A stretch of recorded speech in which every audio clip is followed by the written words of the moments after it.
নমস্কার শ্রোতা বন্ধুরা, ঋতধারা মনোরমা সাধু ইউটিউব চ্যানেলে সকলকে স্বাগত জানাই। আশা করি সকলেই খুব ভালো আছেন, আনন্দে আছেন। আসুন আজ একটি নতুন গল্প শুনি। আজকের গল্পের নাম অবিশ্বাস্য। লিখেছেন সকলের প্রাণের লেখক বিভূতিভূষণ বন্দ্যোপাধ্যায়। চক্ষুকে বিশ্বাস করতে পারছিলাম না। আমি দরিদ্র স্কুল মাস্টার, চাকুলিয়া এরোড্রোমের চিফ ইঞ্জিনিয়ারের তকমা পরা উর্দি আটা চাপরাশি নামলো যে স্টেশন ওয়াগন থেকে, সে স্টেশন ওয়াগন আমার খোলার বাড়ির দোরে কেন? এগিয়ে গেলুম। কি ব্যাপার চাপরাশি সাহেব, কোথা থেকে আসা হচ্ছে? ভুল করনি তো? आपको नाम আছে চ্যাটার্জি বাবু, स्कूल का मास्टर? एक ठो चिट्ठी है बड़ा सबका, आपका नाम में। कौन बड़ो साहेब? चीफ इंजीनियर साहब, চাকুলিয়া एरोड्रोम। हाँ, हमारी नाम शैलेन चट्टोपाध्याय। एस.एन. चैटर्जी, यही लीजिए। ठीक हुआ, वही नाम में चिट्ठी है। बोले कि আমার নামের চিঠি?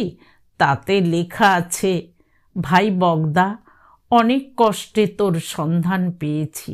তোর বগদা নাম আমরাই দিয়েছিলাম, মনে আছে? তুই এখানে মাস্টারি করিস শুনলাম, তাই গাড়ি পাঠালুম। বউ ও ছেলে মেয়েদের নিয়ে চলে আসবি, এখানেই খাবি রাত্রে।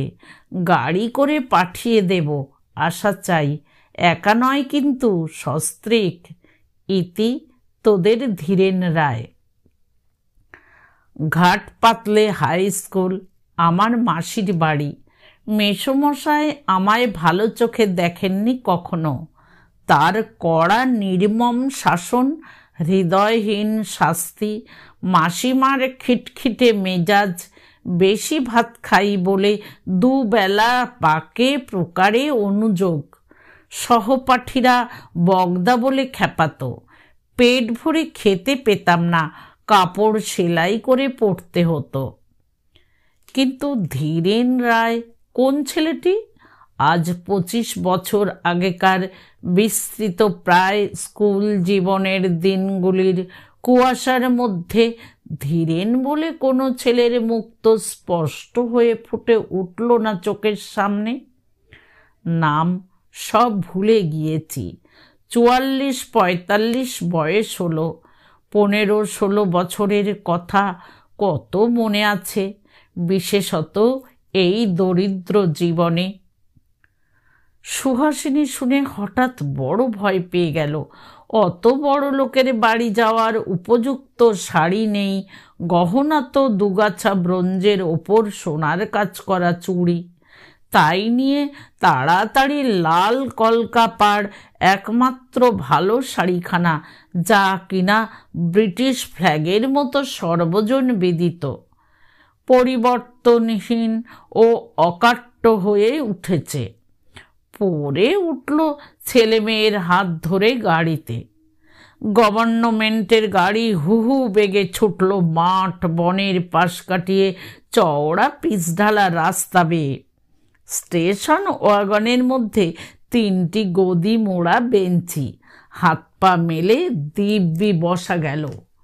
সুহাসিনী জীবনে এত দূর মোটর গাড়ি চড়ে যায়নি কখনো। সে এবং ছেলেমেয়েরা খুশি উপচে পড়া চোখগুলো বড় বড় করে জানলা দিয়ে দ্রুত চলমান গাছপালা, পাথর, ঝর্ণার দিকে চেয়েছিল। মাঝে মাঝে বলছিল, হ্যাগা, আমরা কমাইল এলাম, ওই ঘরখানাতে কারা আছে? দেখো দেখো কি চমৎকার ফুল ফুটে আছে বনে। আচ্ছা, এটা কি নদী? আর কদ্দূর আছে? বেশ সিনারি এ জায়গাটার না? ওটা কি পাহাড়?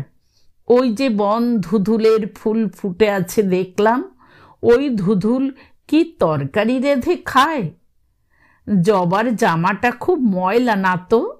তাকিয়ে দেখো তো, বাহ, কি সুন্দর ঢালু পাহাড়টা, দেখো দেখো পাহাড়ের ওপর ওটা কি গাছ? কুসুম গাছ। চাকুলিয়া এরোড্রামে গাড়ি পৌঁছে গেল। তারপরও 5 মিনিট চলবার পর একটা সাদা বড় বাংলোর সামনে হর্ন দিয়ে গাড়ি দাঁড়াতেই ফুল প্যান্ট ও হাত গোটানো কামিজ পরা এক ভদ্রলোক হাসি মুখে বাংলোর বারান্দায় দেখা দিলেন। তার পেছনে একটি ভদ্রমহিলা এসে দাঁড়ালেন, ছোট বড় ছেলে মেয়ের সঙ্গে। সুহাসিনীর মুখ চুন হয়ে গিয়েছে দেখলাম। বেচারি এমন বড়লোকের বাড়িতে নিমন্ত্রণে কখনো আসেনি। দেখে শুনে ঘাবড়ে যাওয়া অস্বাভাবিক নয় ওর পক্ষে। আরে এই যে, আয় বগদা, এসো এসো বউ ঠাকরুন, ওগো এই দেখো আমাদের বগদা। তারপর সব ভালো? একটি ছেলে, 2টি মেয়ে? বেশ বেশ, থাক থাক, এসো বাবা, সুখে থাকো। ইনি তোমাদের কাকিমা হন, প্রণাম করো। আমি এতক্ষণ অবাক হয়ে সাহেবী পোশাক পরা ব্যক্তিটির দিকে চেয়েছিলাম। আরে এ দেখছি আমাদের ক্লাসের সেই হাজু, যে সেকেন্ড মাস্টারের অঙ্কের পিরিয়ডে নিয়মিত টাস্কের খাতা দেখাতো। একদিনও বাদ দিত না বলে মনে আছে। সেকেন্ড মাস্টার ওকে বড্ড ভালোবাসতেন। কিন্তু নীলমণি মিত্রের ইংরেজির পিরিয়ডে হাজু পেছনের বেঞ্চিতে আত্মগোপন করত কোথায়? একদিন একটাও পার্সিং করতে শুনিনি ওর মুখে। আর মনে আছে, ফুটবল খেলতে গিয়ে স্কুলের মাঠে ওর হাড় ভেঙে গিয়েছিল। মাসখানেক সেজন্য হাসপাতালে ছিল। মেয়েরা চলে গেল বাড়ির মধ্যে। আমিও হাজু বসে বসে কত পুরনো কথা বলতে লাগলাম। ঘণ্টাখানেক কেটে গেল। হাজুর বড় মেয়ে চা ও খাবার দিয়ে গেল আমাদের দুজনের। মিথ্যে কথা বলবো না, অনেকক্ষণ থেকে এই খাবারের প্রতীক্ষায় উদ্গ্রীব হয়েছিল ক্ষুধাতুর মন। তা খাবার এলো ভালোই। লুচি, বেগুন ভাজা, ইলিশ মাছ ভাজা, সন্দেশ, রাবড়ি, পরিশেষে চা। হাজু বললে, সব বাড়ির তৈরি, গৃহিণী ভালো রাঁধিয়ে, ওই মস্ত এক সুখ। কই, তোর বউয়ের সঙ্গে আলাপ করিয়ে দিবি তো? চল বাড়ির মধ্যে, খাবার টাবার তৈরি করছিল, রাত্রে এখানে খেয়ে যাবি কিন্তু। এই তো ভাই, যথেষ্ট পেট ভরা খাওয়া হলো, আবার রাত্রে কি খাবো? কথাটা কিন্তু আদৌ অতিরঞ্জিত বলিনি। চা খাওয়ার পর হাজু বললে, চল এরোড্রোমের রানওয়ে দেখিয়ে নিয়ে আসি। বউকেও নিয়ে যাব? হ্যাঁ হ্যাঁ নিশ্চয়, ফ্লাস্কে করে চা নিয়ে যাব, সেখানে খাওয়া যাবে। সুহাসিনী এসে মোটরে উঠল হাজুর সঙ্গে। আলাপ করিয়ে দিলাম। হাজু বললে, বউ ঠাকরুন, একদিন আপনার হাতের রান্না খেতে যাচ্ছি কিন্তু। সুহাসিনী বললে, সামনের রবিবার চলুন না সবাই, দিদি, মন্টু, নীলিমা, অনিমা সবাই যাবে। হাজু হেসে বললে, সে হবে না, স্টেশন ছেড়ে বেশিক্ষণ কোথাও যাবার জো নেই আমার। খাবো গিয়ে সন্ধ্যের পরই, ঘণ্টাখানেক থাকবো। বাড়িতে এরা না থাকলে চলবে না। এরোড্রোমের সাহেব শুভ আসে ওই দিন বেড়াতে, তাদের চাটা দিতে হবে। আমি ঠিক যাব। মন্টু, নীলিমা, অনিমাকে নিয়ে যাবেন কিন্তু। চাকুলিয়া এরোড্রোমে নানা জায়গা ঘুরে কেনেডি বলে এক সাহেবের বাংলোয় হাজু মোটর নিয়ে হাজির হলো। কেনেডি এরোড্রোমের গ্রাউন্ড অফিসার এবং ইঞ্জিনিয়ার। হাজুর সঙ্গে বিশেষ বন্ধুত্ব আছে বোঝা গেল। আমাকে, বিশেষ করে সুহাসিনীকে খুব খাতির করলে। সুহাসিনী তো ভয়ে ও সংকোচে জড়সড়। ছেলে মেয়েদের বিস্কুট, পনির, কলা প্রভৃতি খেতে দিলে, আমাদের দিলে কফি। দেশি গান শুনতে নাকি বড় ভালোবাসে শুনে আমি সুহাসিনীকে একটা গান করতে বললাম।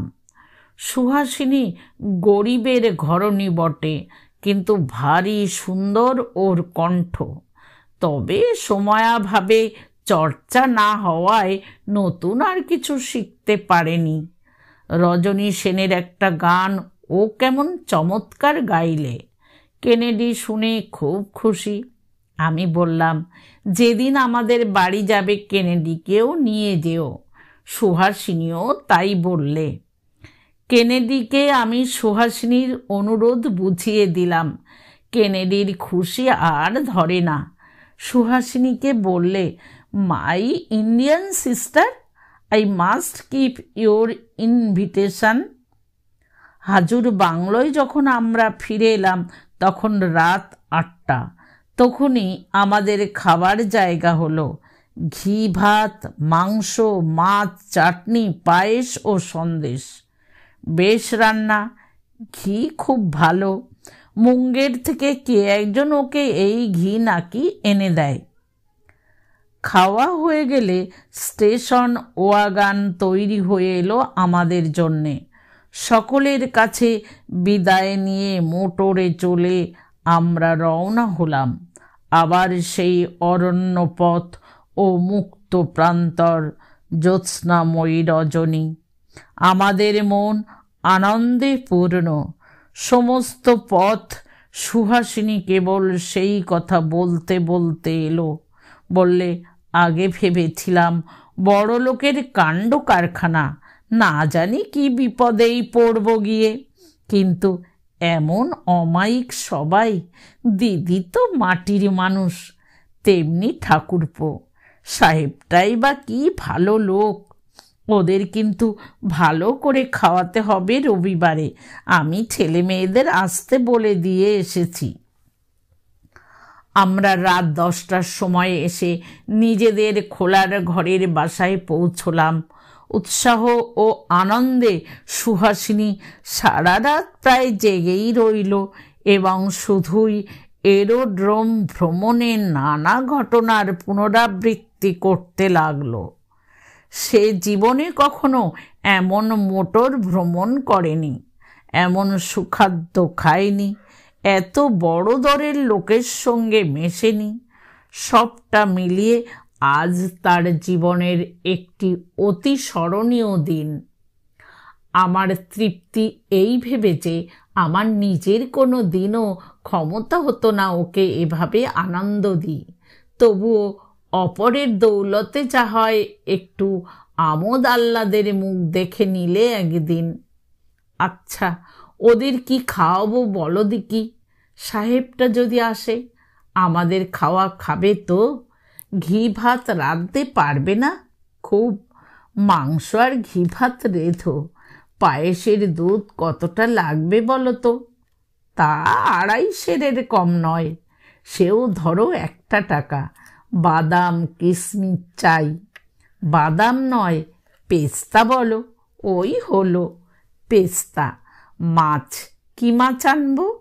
রুই কি কাতলা এনো, কিন্তু মাছ কোথায় পাবে এ সময়? মনে হচ্ছে না যে মাছ পাবে। দেখো চেষ্টা করে। তোমার বন্ধুটি মাছ মাংস খুব ভালোবাসেন। কে বললে তোমায়? দিদি বলছিলেন। মুরগি খায় বলেছে? ওহ, খুব। বাড়িতে মুরগি পোষে, পেছন দিকটাতে। না খেলে বাড়িতে মুরগি পোষে কেন? শেষ রাতের দিকে দুজনেই ঘুমিয়ে পড়লাম। ঘুমের মধ্যেও যেন বড় স্টেশন ওয়াগনের গদি আটা বেঞ্চিতে বসে চক্রাকারে মস্ত বড় রানওয়েটায় ঘুরছি। বাবু, বাবুজি, বাবু। আগেই মোটর আসার শব্দ পেয়েছি। সেই স্টেশন ওয়াগনটা। ছুটে বাইরে এলাম। সবে স্কুল থেকে এসে বসেছি হাত পা ধুয়ে। বেলা 5টা। কি ব্যাপার চাপরাশি সাহেব? বড় সাহেব পাঠিয়েছে বুঝি? চিঠি কই, দেয়নি? বাবুজি, বড়া সাহেব নেই হ্যায়, আজ বেলা करीब 1 बजे बहुत भारी एक्सीडेंट हुआ 2 नंबर रनवे में। पत्थर फटाता था डिनामाइट से। बड़ा साहब हुआ पर हाजिर था, मगर वही पत्थर फट करके छूटा बहुत दूर। बड़ा साहब को माथा में गिरा, एक दिन चूर हो गया। माई जी को फिट हुआ, अब तक होश नहीं आया। केनेडी साहब ने भेजिन आपको पास, चलिए। केनेडी साहब को चिट्ठी है। सुहासिनी বাইরে এসে বললে, কার চিঠি গা? ওরা আসবেন? হাজু ঠাকুরপো লিখেছে। কবে আসবে?